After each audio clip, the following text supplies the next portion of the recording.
আসসালামু আলাইকুম প্রিয় শিক্ষার্থী, তোমরা যে যেখানে আছো আশা করছি আল্লাহ তাআলার রহমতে ভালো আছো।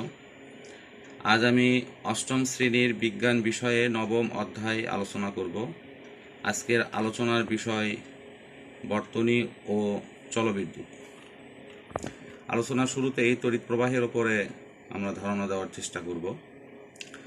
এখানে আমরা যে বর্তনীর চিত্রটি দেখতে পাচ্ছি, এখানে ইলেকট্রন কিভাবে উচ্চ বিভব থেকে নিম্ন বিভবের দিকে গমন করে সেই বিষয়ে ধারণা দেওয়া হয়েছে।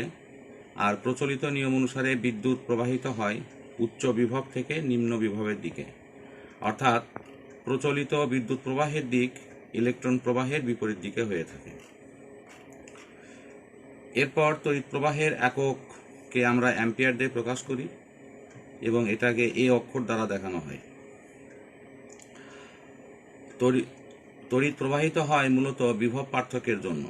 যখন কোনো বর্তনীতে বিভব পার্থক্য থাকে তখন তার মধ্য দিয়ে তড়িৎ প্রবাহিত হয়। একক আধানকে এক বিন্দু থেকে অন্য বিন্দুতে তড়িৎ পাঠানোর জন্য যে কাজ সম্পূর্ণ করতে হয় তা ওই দুই বিন্দুর বিভব পার্থক্য হিসেবে বিবেচিত হয়। তড়িৎ প্রবাহ দুই প্রকার: পর্যাবৃত্ত প্রবাহ, অপর্যাবৃত্ত প্রবাহ। আমরা প্রথমে অপর্যাবৃত্ত প্রবাহ অর্থাৎ একমুখী প্রবাহ নিয়ে আলোচনা করব। একমুখী প্রবাহকে আমরা সাধারণত ডিসি নামে ডেকে থাকি, অর্থাৎ এটা সরাসরি একদিকে প্রবাহিত হয়। এই তড়িৎ প্রবাহটা সাধারণ ব্যাটারির মাধ্যমেই তৈরি করা যায়, অথবা কিছু কিছু ক্ষেত্রে ডিসি জেনারেটরের মাধ্যমে তৈরি করা হয়। অপর্যাবৃত্ত প্রবাহের পর আমরা পড়ব হলো পর্যাবৃত্ত প্রবাহ, যেটাকে আমরা এসি নামে ডেকে থাকি। এই এসি প্রবাহটা প্রতি মুহূর্তে দিক পরিবর্তন করে। এই প্রবাহ তৈরি করা ডিসির চাইতে অনেক সহজ এবং কম ব্যয়বহুল। বাংলাদেশে এই তড়িৎ প্রবাহ প্রতি সেকেন্ডে 50 বার দিক পরিবর্তন করে, আর আমেরিকাতে এটা 60 বার দিক পরিবর্তন করে। তড়িৎ প্রবাহিত হওয়ার সময় কোনো পরিবাহীর মধ্যে তড়িৎ প্রবাহের বাধা সৃষ্টি হয়। এর মধ্য দিয়ে যে ইলেকট্রনের স্রোত প্রবাহিত হয় তা পরমাণুর এবং অণুর মধ্যে সংঘর্ষে লিপ্ত হলে সেখানে বাধা সৃষ্টি হয়, আর এই বাধার নাম হলো রোধ। এরপর আমরা দেখব তড়িতের ক্ষেত্রে সবচেয়ে গুরুত্বপূর্ণ একটি সূত্র, এটি হলো ওহমের সূত্র। বিজ্ঞানী ওহম কিভাবে কোনো পরিবাহীর মধ্য দিয়ে তড়িৎ প্রবাহিত হয় এর উপরে সূত্র প্রদান করেন। তার নাম অনুসারে এর নাম হলো ওহমের সূত্র। তো ওহমের সূত্রর এই নামটাকে একটু সংক্ষেপ করে আমরা হ অক্ষরটাকে বাদ দিয়ে উচ্চারণ করব হলো ওম। তো এই ওহমের সূত্রের পরিপূর্ণ রূপটা এরকম যে তাপমাত্রা স্থির থাকলে কোনো পরিবাহীর মধ্য দিয়ে যে বিদ্যুৎ প্রবাহিত হয় তা দুই প্রান্তের বিভব পার্থক্যের সমানুপাতিক। আমরা যদি ওই সূত্রের লেখচিত্র অঙ্কন করি তাহলে এক্স অক্ষের দিকে প্রবাহ মাত্রা এক্স অক্ষের দিকে বিভব এবং ওয়াই অক্ষের দিকে প্রবাহ মাত্রা অঙ্কন করলে এটি মূল বিন্দুগামী সরলরেখা হয়ে থাকে। রোধের একক হলো ওহম।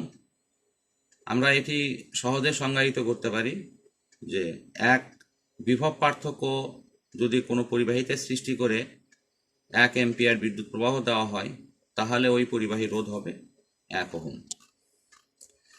এরপর আলোচনার বিষয়বস্তু হলো তড়িৎ বর্তনী। তড়িৎ প্রবাহিত হতে হলে তাতে একটা সুনির্দিষ্ট বর্তনী থাকতে হয়, অর্থাৎ পথ থাকতে হয়। তড়িৎ প্রবাহিত হয় যে বদ্ধ পথে, সেই বদ্ধ পথটাই হলো বর্তনী। বর্তনী আবার দুই রকম: শ্রেণী বর্তনী, সমান্তরাল বর্তনী। এই শ্রেণী সংযোগ বর্তনীতে বৈদ্যুতিক যন্ত্রাংশগুলো প্রথমটির শেষ প্রান্তের সঙ্গে দ্বিতীয়টির প্রথম প্রান্ত, দ্বিতীয়টির শেষ প্রান্তের সঙ্গে তৃতীয়টির প্রথম প্রান্ত, এভাবে পরপর সংযোগ দিয়ে বিদ্যুৎ চলাচলের একটি মাত্র পথ সৃষ্টি করা হয়। এরপরে আমরা এই শ্রেণী সংযোগের ক্ষেত্রে কিছু সুবিধা এবং অসুবিধা নিয়ে কথা বলবো। শ্রেণী সংযোগে একটি মাত্র তড়িৎ উৎসের সাথে সবগুলো এই তড়িৎ যন্ত্র লাগানো থাকে, ফলে এই তড়িৎ যন্ত্রগুলো যথাযথ দক্ষতায় কাজ করে না। আবার এর মধ্যে যদি কোনো যন্ত্রাংশ নষ্ট হয়ে যায়, যেমন এখানে চিত্রে দেখা যাচ্ছে বাল্ব দেয়া আছে, বাল্ব যদি কোনো একটা ফিউজ হয় তাহলে এটা অন্য বাল্ব আর জ্বলবে না এবং পুরো বর্তনীটা তখন কার্যত নষ্ট হয়ে যাবে। এই অসুবিধাটা দূর করার জন্য আমরা পরবর্তীতে আর একটা নতুন বর্তনীর সাথে পরিচয় হব। সেই বর্তনীর নাম হলো সমান্তরাল সংযোগ বর্তনী।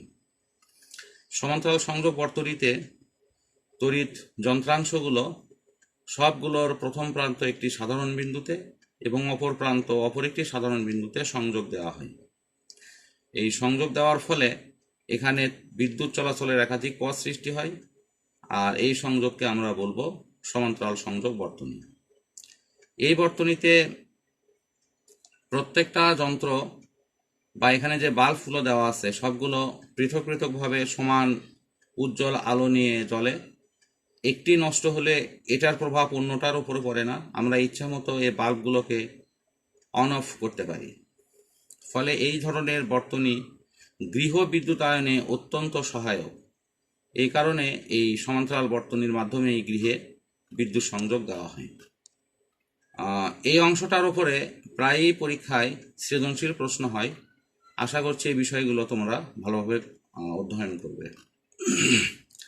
এরপরে আছে অ্যামিটার এবং ভোল্টমিটার। অ্যামিটার এটা এমন একটা যন্ত্র যার সাহায্যে অ্যাম্পিয়ার এককে বিদ্যুৎ প্রবাহ মাত্রা পরিমাপ করা হয়। অ্যামিটার বর্তনীতে সংযোগের সময় এই ধনাত্মক এবং ঋণাত্মক অংশগুলো ব্যাটারির সাথে সমন্বয় করে সংযোগ দিতে হয়। আর ভোল্টমিটার এটাও বিদ্যুতের তড়িৎ যে বিভব আছে এই বিভবকে পরিমাপ করার জন্য ব্যবহার করা হয়। আমরা পরবর্তীতে এই ভোল্টমিটারের চিত্র দেখতে পাচ্ছি। এটি দুই প্রান্তে প্লাস এবং মাইনাস দুইটা চিহ্ন করা আছে। এগুলো ব্যাটারির সাথে যথাযথভাবে সংযোগ দিতে হবে। তবে এটি সংযোগ দেওয়া হয় বর্তনীতে সাধারণত সমান্তরালে সংযোগ দেওয়া হয়। ফিউজ আমাদের দৈনন্দিন যন্ত্রগুলোকে সুরক্ষা দেওয়ার জন্য যে নিরাপত্তা ব্যবস্থা নেওয়া হয় সেটি হলো ফিউজ। এখানে চিত্রে দেখা যাচ্ছে যে যে বিশেষ ধরনের চীনামাটির কাঠামোর ওপরে টিন এবং সীসার তৈরি সংকর ধাতু মাধ্যমে এই ফিউজ তৈরি করা হয়।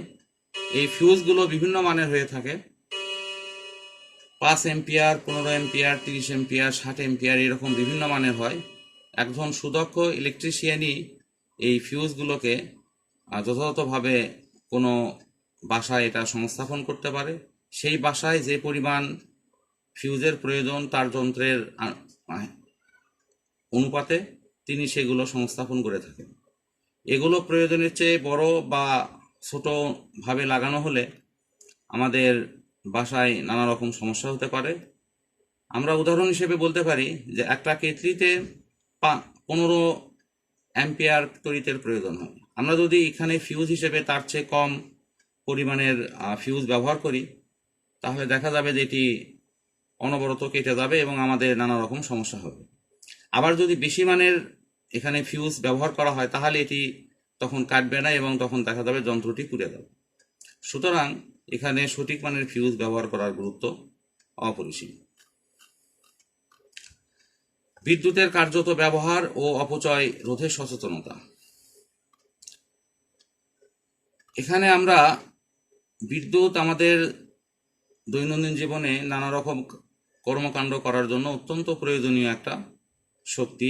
এই শক্তি যাতে যথাযথভাবে ব্যবহার করা হয় এ ব্যাপারে আমাদের যথেষ্ট সচেতন হওয়া জরুরি।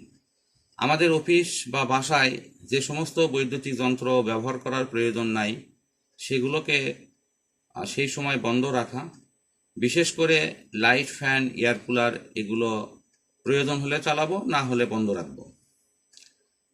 আগের যে বাতিগুলো ব্যবহার করা হতো এগুলো চাইতে বর্তমানে যে এনার্জি সেভিং বাতি আছে যেগুলো অনেক বেশি বিদ্যুৎ সাশ্রয়ী, এগুলো এখন ব্যবহার করা উচিত। রান্নার কাজে বিদ্যুৎ ব্যবহার একেবারেই নিরুৎসাহিত করা উচিত।